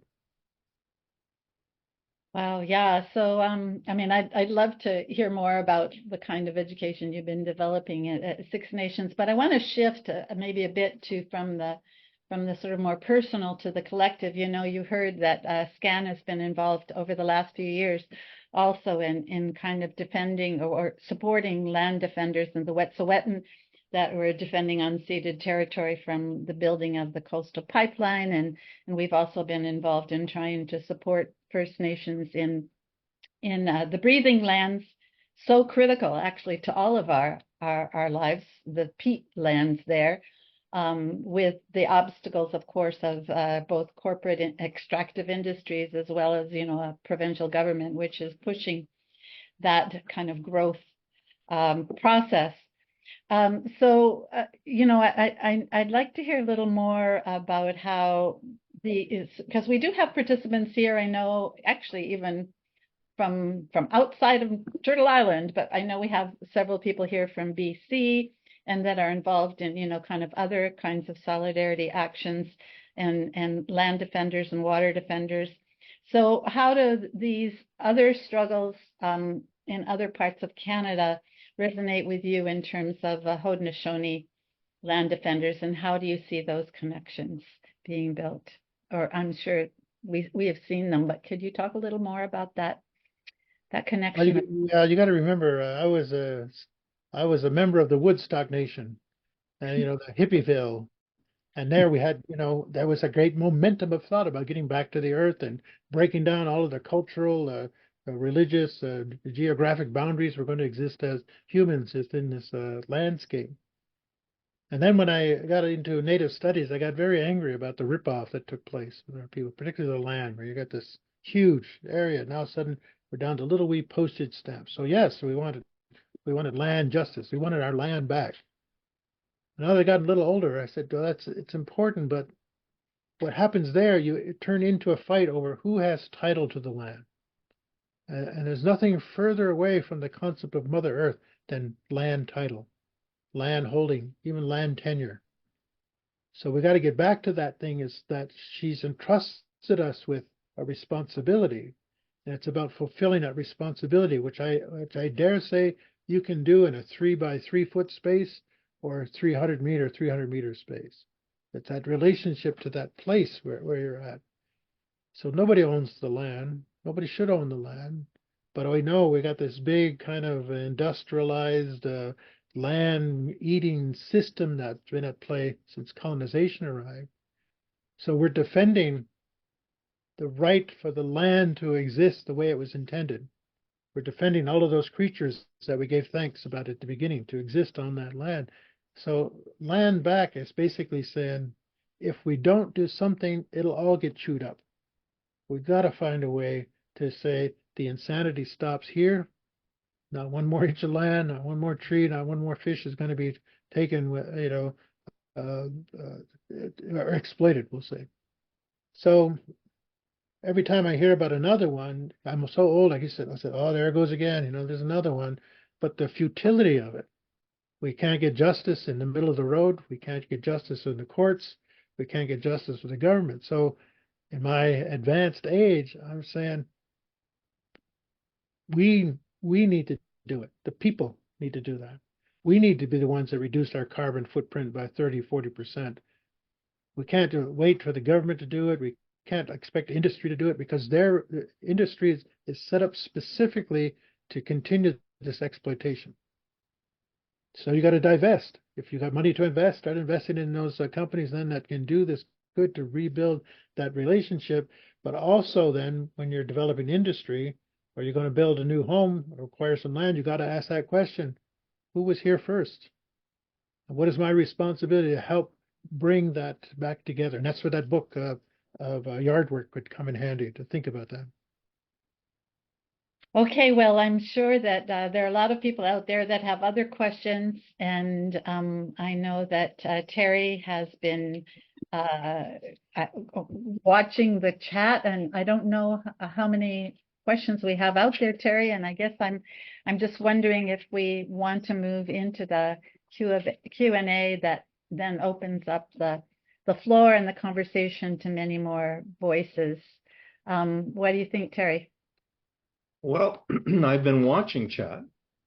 Let me just see if I can get myself up on the screen. Yeah, we've been watching chat, or I've been watching chat, and there's not a huge number of comments or questions, 4 maybe or so, and many of them are suggestions about things to read or sources to go.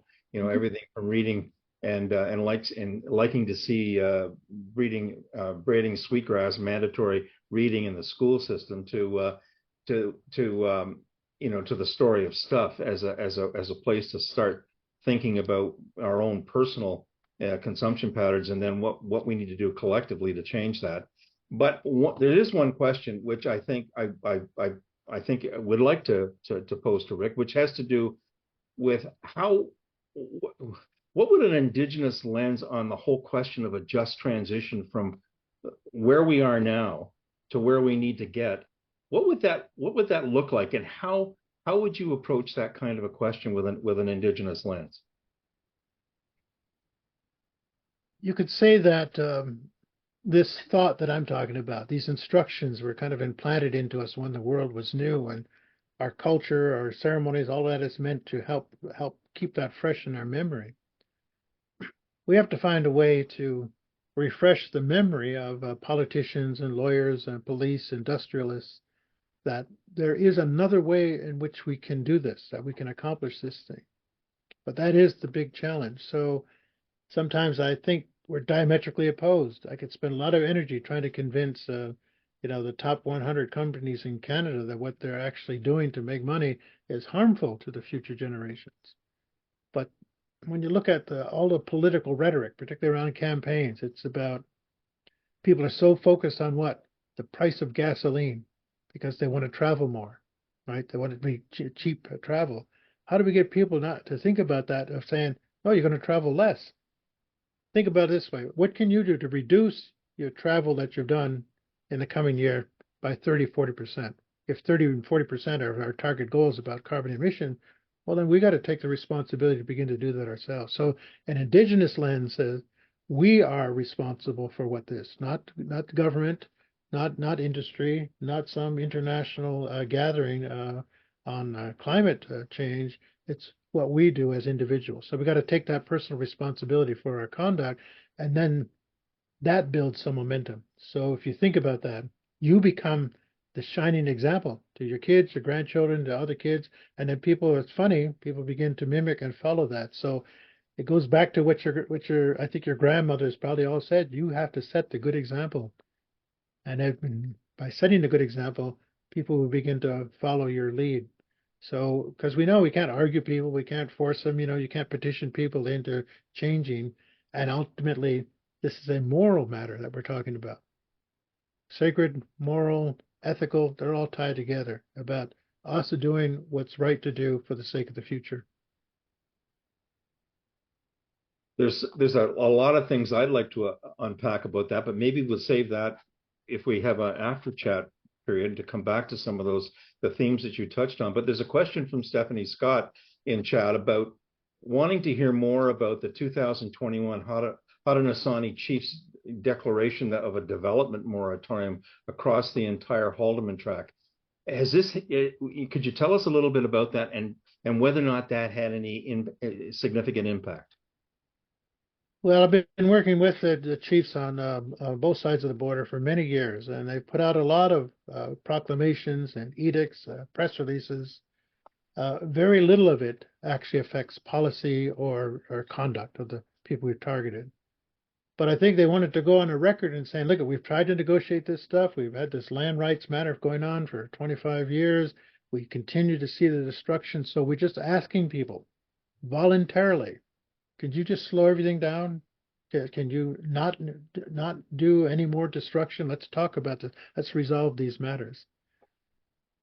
Has it had a direct impact? It's impacting people like us.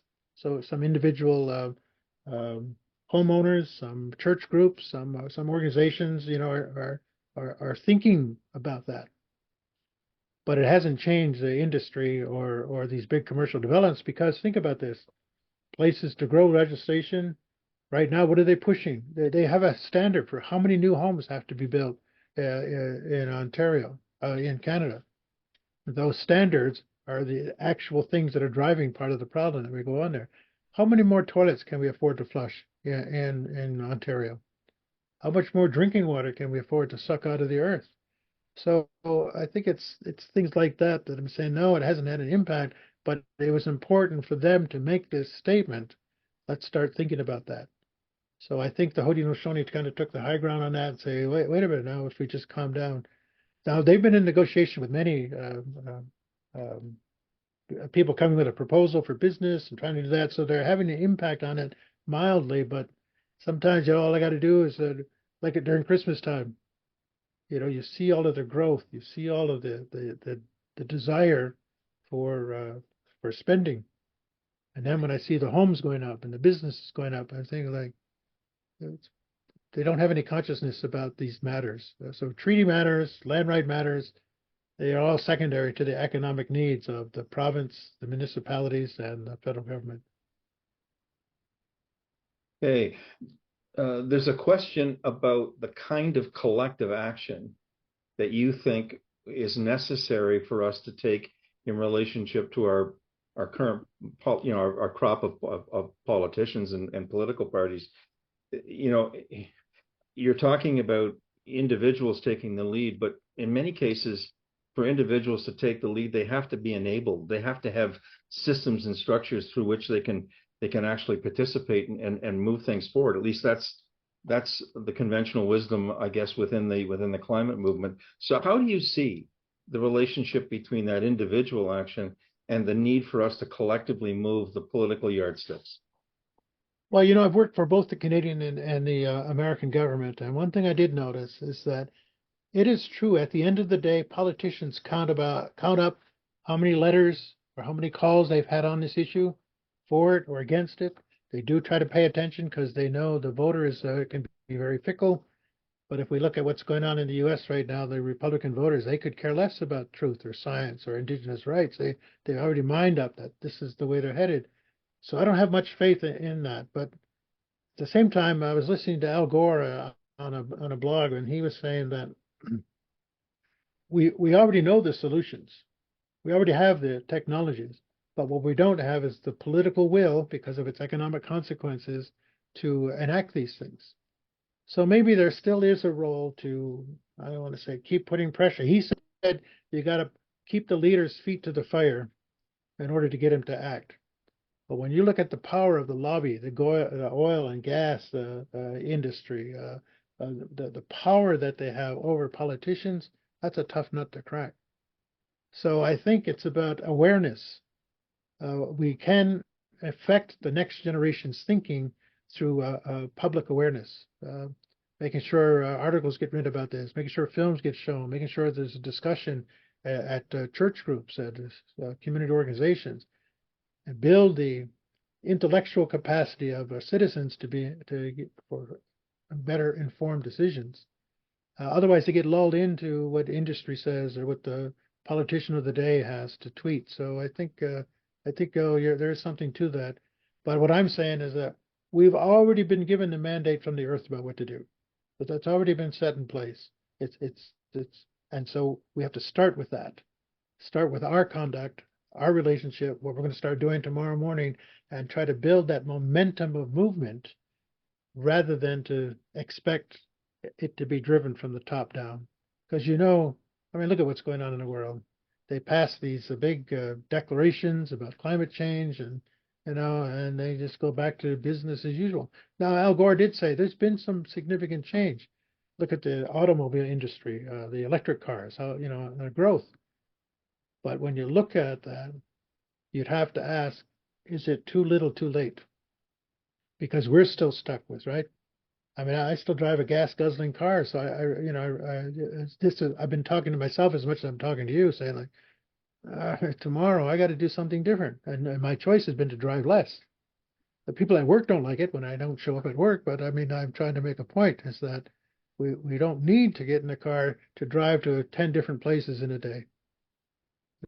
We don't need to take an airplane to go on a vacation somewhere to enjoy a pristine landscape and then come back home to a decimated landscape. Let's do something about where we live. It's all about our place. Okay. So I'm going to just yeah, it's 8:30. So it's 8:30, but I also just want to say, I think we're just warming up. and I know it's taken a while for people to put questions in the chat. So I first Terry would continue with us for our after party and a more casual conversation, and we'll still be interested in hearing from more of you. But I would like to thank Terry, who's one of the founding members of SCAN and also Environment Halliburton that co-sponsors this event, and then pass the baton to another member of our planning group, Gail Greer, who will do a formal closing for those people who want to stay. No, there isn't a link. You just stay on. You just stay on and hang out with us, and we hopefully will continue to dig in and get to some of the things that are most on your mind, and we might even call on some of you. So, Gail.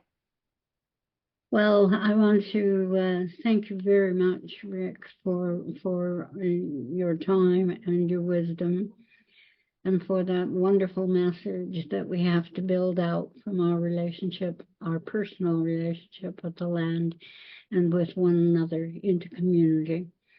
I think we realize that action begins with one's personal motivation and understanding of one's responsibility to others and to the earth.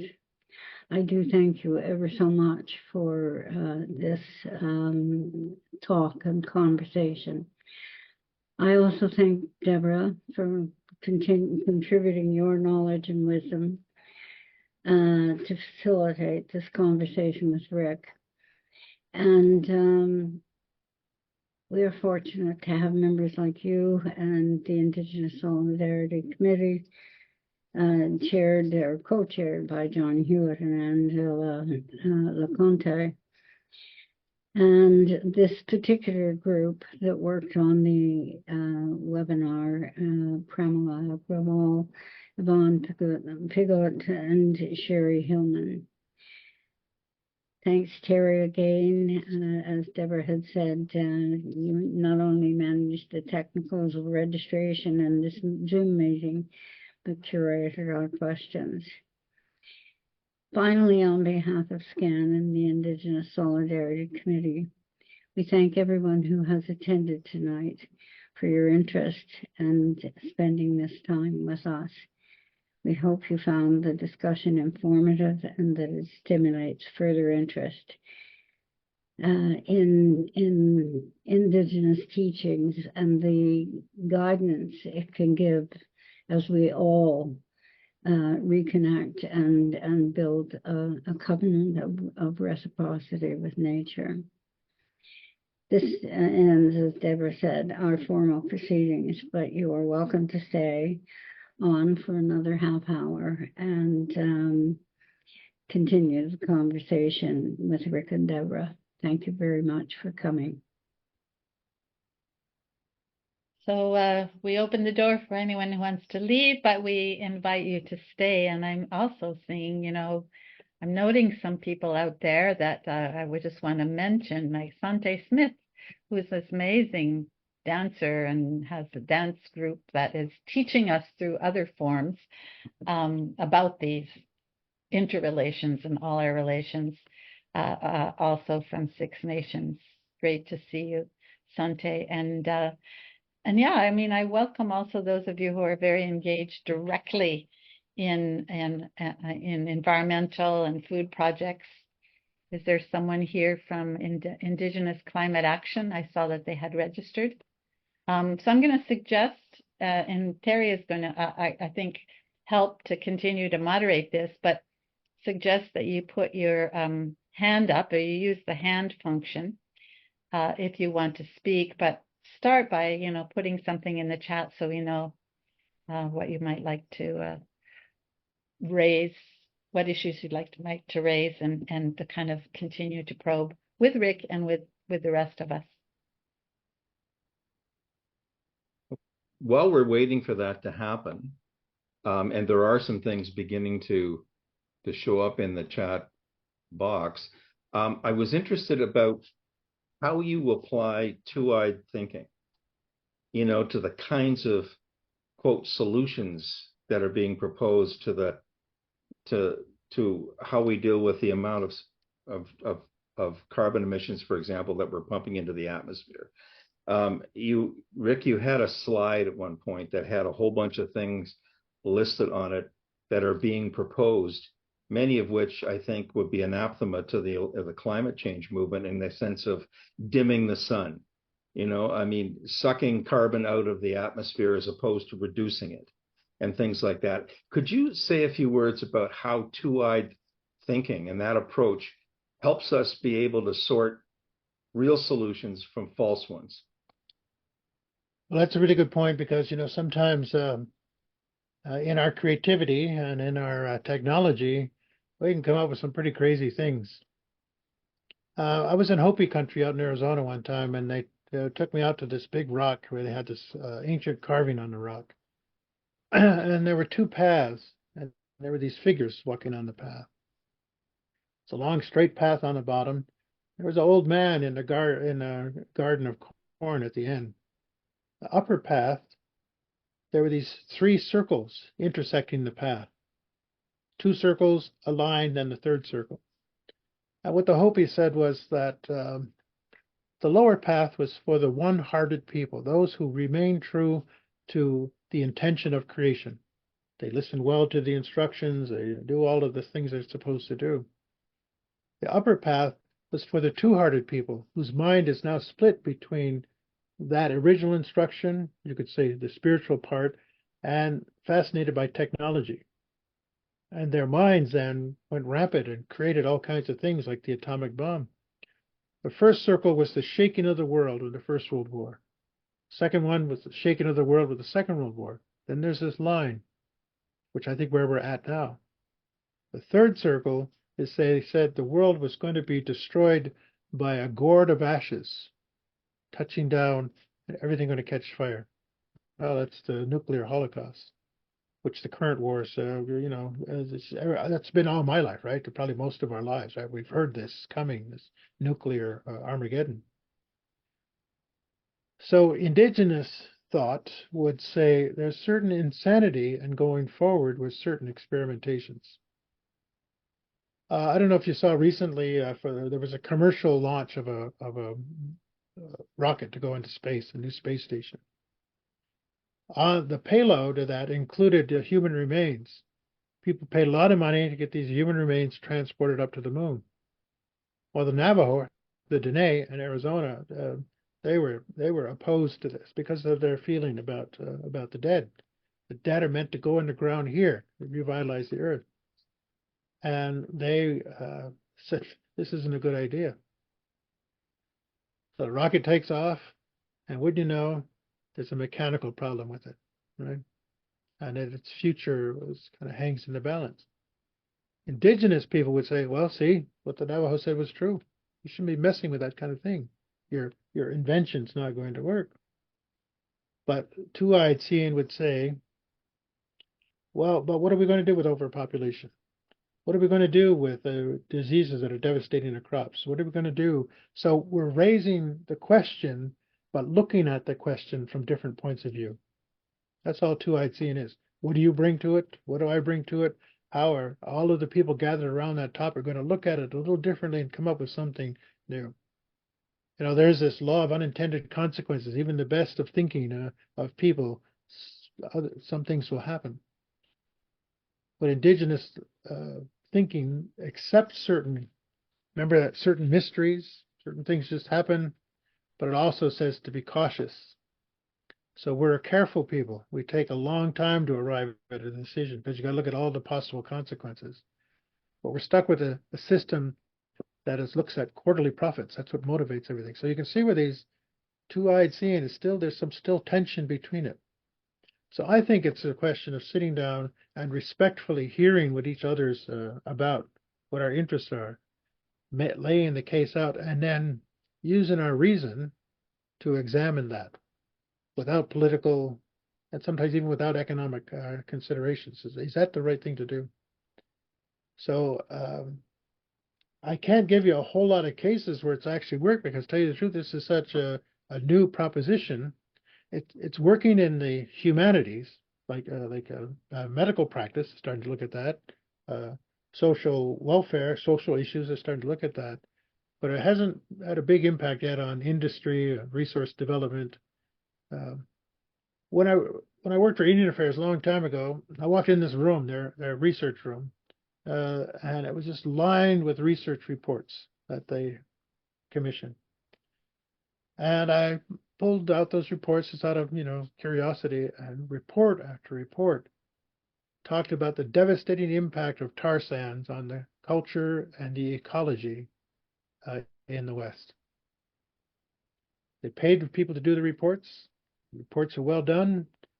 Report was shelved because the political decision was already made to proceed with the tar sands. And as we know, for a while, it was, even I was tempted to invest in it for a while because I was like, well, you're going to make some money. There it is.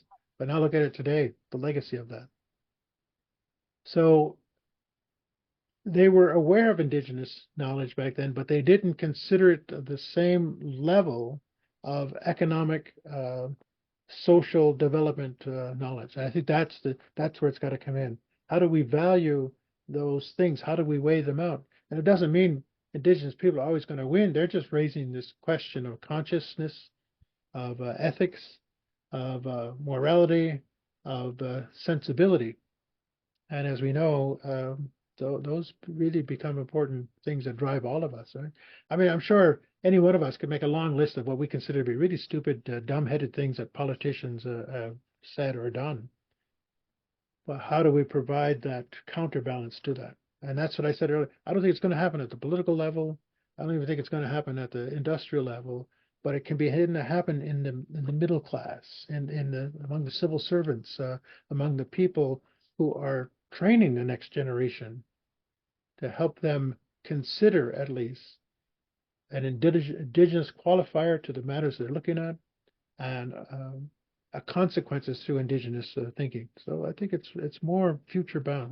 We have yet to perfect it well enough so that it becomes standard operating procedure in Canada.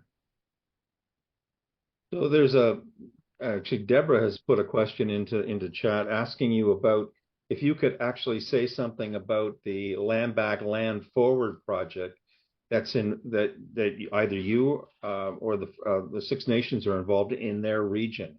Could you describe that project and maybe give us a little bit of a hint of where it's at?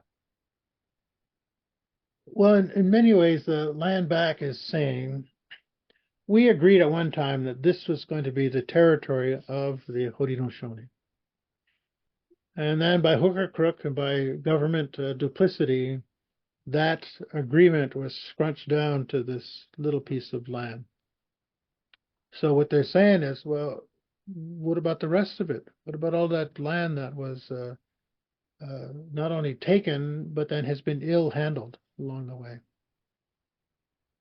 So what our people are doing, particularly our young people, they're stepping forward and they're finding these areas where the question has been hung over that land for sometimes up to 100 years, and they're saying, okay, this has got to stop now. Let's answer the question.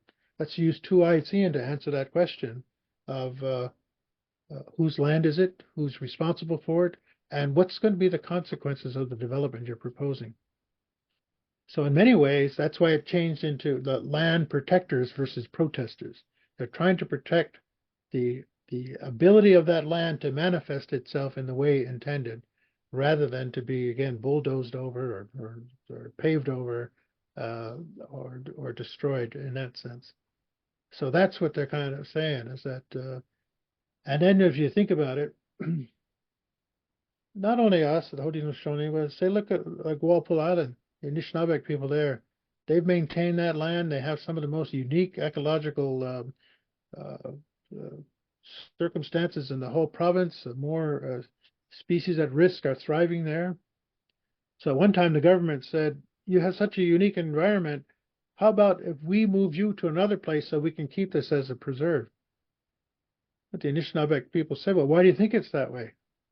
Because we have been fulfilling our cultural, spiritual responsibilities to the place, and it has that, that reciprocal relationship. You would think we'd want to use that then as a demonstration project if we applied that to other areas.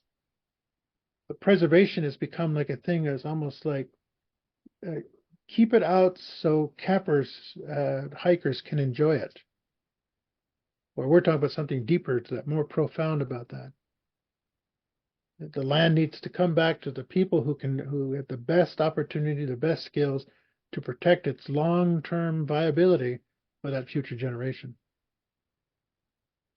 Hey, you've mentioned a couple of occasions the fact that our economy and the drivers and the incentives that are built into our economy are at odds, with what relationship we ought to have to land and so on. And what one person in chat is asking is in terms of thinking about our relationship with land going forward, and in some sense not viewing it as a commodity but trying to move away from that. have you had any experience, or what are your thoughts about community land trusts or environmental trusts as a way in which indigenous nations, but also white settler communities, can kind of cooperate on a kind of a different path for the use of that land going forward, not as a commodity, but as something that we have a much closer relationship with? I think we need to explore this more. I think land trusts, cooperative management, say like the Haida Gwaii Park in British Columbia, where the Haidas and Parks Canada are working together to maintain that environment. But land trusts are a little tricky sometimes, because once sometimes land goes in, it's hard to get it out. But we need a holding agency, because right now it's very difficult for anybody to return back land to an indigenous nation free of title and free of taxation. So a land trust can give us at least this temporary holding where we begin to develop the relationship. Because if we're cooperating on land, we're using land together. That really is kind of like the manifestation of Tuatsin, right? We're there doing it together. And then out of that, we learn more about the nature of the other relationships. So it isn't about just the blindly returning all the land back to Native people, but it's saying, let's think carefully about how land and place, woods and streams, and all of that can be protected. But protection means intimately involved with human growth. So land-based learning. We could hold these lands collectively and then get our young people back on the land and let them re-experience all that kind of stuff, but do it collectively. So it's no longer the ship and the canoe dichotomy, because we are all affected by the nature of our relationship. Pollution knows no racial or cultural or political bounds. So I think that's what I mean. Getting that dialogue going between our young people, I think, is also very critical to the future. If we keep it as, you know, isolating indigeneity over here, and then letting Western science rule over here, that's not going to be the solution to the future. So I'm looking for a more unique, innovative co-management, as if humans could manage land. But you know what I'm saying, is a cooperative system where we help each other learn more about that place, and then help instill in our young people, whether you want to call it sacred or not, Deborah, but that feeling that that place is so precious that we have to hold it collectively in order for us to thrive. Does that make sense? So there's a couple of questions that raise issues related to indigenous protected and conserved areas. How do you see, given your last comment about the ways in which you don't want to see a kind of segregation, of indigenous from, white settler community dealing with the problem of how to relate to the land. How do you see then indigenous protected and conservation areas fitting into that? There was recently, I think, an announcement about a large new area in Manitoba. So how do you see that kind of a movement? Is that something which you would really support, and you think is a good thing that we support the expansion of indigenous protected and conservation areas or conserved areas? And is that something that allies in the climate change movement could actually work together with indigenous communities on? Think of it this way: there's probably several, or at least a handful of options. So we take the Walpole Island thing. No, it's got the Anishinaabe people have to hold that. They're holding that for the sake of everybody else. There's other places, and that's what I was talking about. The other places that maybe are coming up where then we can cooperate together on this. Maybe even industry. Maybe there's some opportunity there to develop that. Maybe with churches we could develop that. So let's think of it this way: there's no one way in which we're going to solve this problem, but there's different ways depending on the nature of the land, the nature of the relationship to people. And at the same time, it's true, indigenous people want to kind of protect some of their more, how you want to say it? I don't want to say secret, but they're very spiritual traditions have to be kept private or held private. So like fasting in the woods, vision questing, those kinds of things. So there is a need sometimes to say this space is being closed off because of indigenous need. So we have to develop maybe those 4 or 5 optional approaches, depending on the nature of the land and the people who are collaborating that. Let's think about cooperative farming. It's another way. So we raised the question of how we're going to feed ourselves. Well, Six Nations, even by itself, we don't have enough land to be able to do that. But we are proposing right now to work with the Mennonite church and Mennonite farmers that bring that old Mennonite tradition of farming. It's a great tradition. And as you know, even there, then you have like real hardcore traditional Mennonites and kind of modified Mennonites and contemporary Mennonites, working together with our farmers, teaching all of our kids how to grow food more organically, more healthily, and to provide that direct service. So all you're doing there is you're cutting out the grocery store. Collectively, we're growing wholesome food. We're distributed among our people. We're learning how to cook better. So that's the kind of thing that I was talking about, this cooperative thing. It's not just about we're going to create a new park, but we're going to create land in which we can have retreats to learn about each other, peace building, reconciliation retreats. We're going to have retreats where scientists and indigenous philosophers can work together on a particular matter. And then we're going to have spaces where these culture camps, these day camps, land-based learning can take place. So to me, and there is a need, despite what I said earlier, for indigenous housing, particularly in not only on the reserve, but in the urban areas. If we're going to continue sending our kids off to university, we could be talking about cooperative housing. Like my daughter's going to McGill right now in Montreal, and she's saying that 4 of her friends are looking at kind of going in to rent a space, which I think is going to run about $4,500 a month for students, and that's a big chunk of change. If we had some spaces within the city where we're working together with like-minded people like yourself to say, oh, we can create some cooperative housing for students, and that money can be folded into something else than somebody's bank account. So we almost are out of time, but I wanted to shoehorn in a question to you with regard to how you think about the energy transition and the increased mining that implies, for critical minerals that are so much in the news these days, about the critical minerals that like lithium and other kinds of things, which are seen to be crucial to an energy transition to a lower carbon intensive economy. That tends to set up tensions again. It builds tensions with respect to access to land and free, prior, and informed consent and all those kinds of issues. Could you say a few things about how you see, the push in the climate movement to a renewable based energy system, and the tensions that's going to raise or is raising with respect to First Nations and the protection of their territory? I think in the past, the issues have been the consequences of that development, whether right or wrong or beneficial or not. Usually the contamination that follows and the unfulfilled promises about restoring land. So mining companies move in, damming places are dammed, and there's been this big ecological consequence. Then it affects cultural integrity. That's what I was trying to get at earlier. Hunting or fishing suffer as a result of that. But now if we're talking about kind of a two-eyed seeing relationship, we consider that in. What is the impact of this going to be on food security? What's going to be the impact on the ecological growth?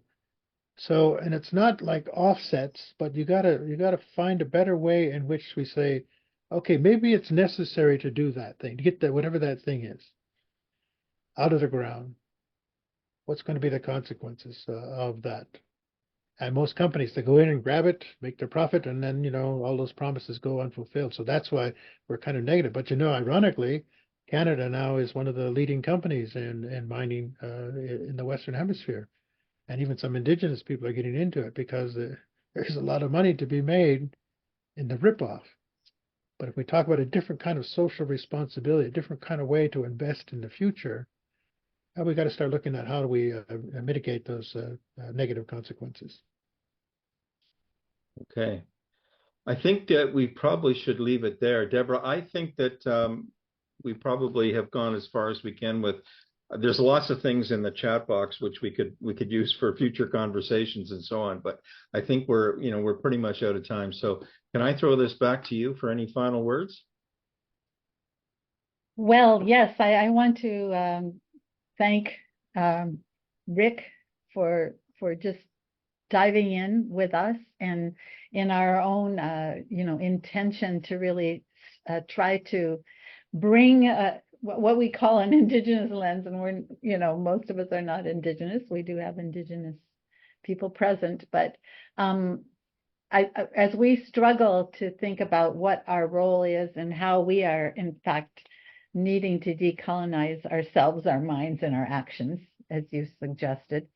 Thank you for bringing this conversation out into the public, and particularly thanks to all of those of you who have joined us, because really this is an opportunity for a collective conversation that we want to continue, whether it's through the organizations you're already working with or whether you're interested in connecting with SCAN. And certainly this is also an opportunity to link to find new potential alliances as we're organizing campaigns or organizing other educational events.